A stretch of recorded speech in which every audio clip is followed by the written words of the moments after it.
নমস্কার বন্ধুরা, এই মাত্র পাওয়া আবহাওয়ার সবচেয়ে বড় খবর। ভরা বৈশাখে চলছে ঝড় বৃষ্টির ডবল ডোজ। 5ই মে সোমবার দিনও দুর্যোগপূর্ণ আবহাওয়া থাকবে দক্ষিণবঙ্গ জুড়ে। জেলায় জেলায় ঝড় বৃষ্টির পূর্বাভাস জারি।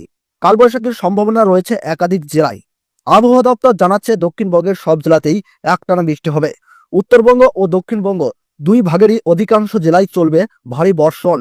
কোনো কোনো জেলায় বজ্রবিদ্যুৎ সহ বৃষ্টিও হতে পারে। বৃষ্টির পাশাপাশি 40 থেকে 50 কিলোমিটার গতিবেগে কালবৈশাখী ঝড় বইবে। কোথাও কোথাও হাওয়ার সর্বোচ্চ গতিবেগ হতে পারে প্রতি ঘন্টায় 60 কিলোমিটার পর্যন্ত। সোমবার দক্ষিণের প্রায় সব জেলাতেই বৃষ্টি হতে পারে। অধিক বৃষ্টির সম্ভাবনা উত্তর 24 পরগনা, দক্ষিণ 24 পরগনা, মুর্শিদাবাদ, নদিয়া, পূর্ব বর্ধমান, ঢাকা, ময়মনসিংহ, মদন, লকাই, মৌলভীবাজার, শিলাহাট, সিরাজগঞ্জ, মেহেরপুর, টেকনাফ, কক্সবাজার, সেনবাগ, মতিরহাট, ফরিদগঞ্জ, যশোর এইসব এলাকায়। বৃষ্টির সঙ্গে ধূসর হবে 30 থেকে 40 কিলোমিটার গতিবেগে দমকা ঝোড়ো হাওয়া। মঙ্গলবারও বৃষ্টি হবে।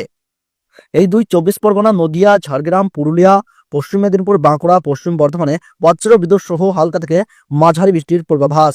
ঝোড়ো হাওয়ার সতর্কতা জারি রয়েছে। আবহাওয়া দপ্তর জানাচ্ছে আগামী 8ই মে পর্যন্ত ঝড় বৃষ্টির পরিস্থিতি চলতে পারে দক্ষিণবঙ্গ জুড়ে। বজ্র বিদ্যুৎ সহ বৃষ্টির পাশাপাশি বইতে পারে ঝোড়ো হাওয়া। কালবৈশাখীর মতো পরিস্থিতির সৃষ্টি হবে কোথাও কোথাও। বৃষ্টির জেরে গোটা রাজ্যেই তাপমাত্রা কমেছে। বেশ কিছুদিন ধরে দক্ষিণবঙ্গের সব জেলাতেই তাপমাত্রা মোটের উপর স্বাভাবিকের নিচে। আপাতত তাপপ্রবাহের সতর্কতা নেই কোথাও। উত্তরবঙ্গেও একই রকম পরিস্থিতি। 7 তারিখ পর্যন্ত উত্তরে বৃষ্টিপাতের সম্ভাবনা রয়েছে। এর মধ্যে ভারী বৃষ্টিপাত হতে পারে দার্জিলিং, জলপাইগুড়ি, আলিপুরদুয়ার, কোচবিহারে এবং ঘন্টায় 50 থেকে 60 কিলোমিটার গতিবেগে কালবৈশাখী ঝড় কিন্তু বইতে পারে। সঙ্গে বাকি জেলাগুলিতে হালকা থেকে মাঝারি বৃষ্টির সম্ভাবনা।